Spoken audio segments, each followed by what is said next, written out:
Sofa കമ്പനിക്ക് തീപിടിച്ചു. South അമനമ്പലം ഇല്ലിക്കാട്ടുപൊയിലാണ് sofa കമ്പനിക്ക് തീപിടിച്ചത്. അഗ്നിരക്ഷാസേന എത്തി തീയണച്ചു.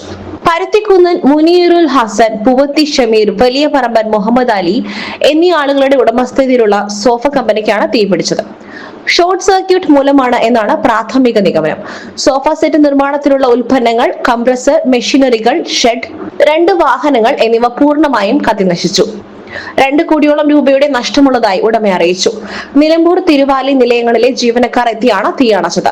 സ്റ്റേഷൻ ഓഫീസർ കെ പി ബാബുരാജിന്റെ നേതൃത്വത്തിൽ grade station officer K Yusuf Ali, fire and rescue ഓഫീസർമാരായ Mohanan K S, Vimal V, Sanoj K, Shad Ahmed C, Sreeraj A, Iliyas P, Manish K, Akhil V A, Shaju K P, Bijeesh T P, ഹോംഗാർഡുമാരായ Alavikutty T, Ajith T, Vinayan E, Abdul Salam K, Suresh Kumar, Iliyas K എന്നിവരും നാട്ടുകാരും ചേർന്നാണ് തീയണച്ചത്.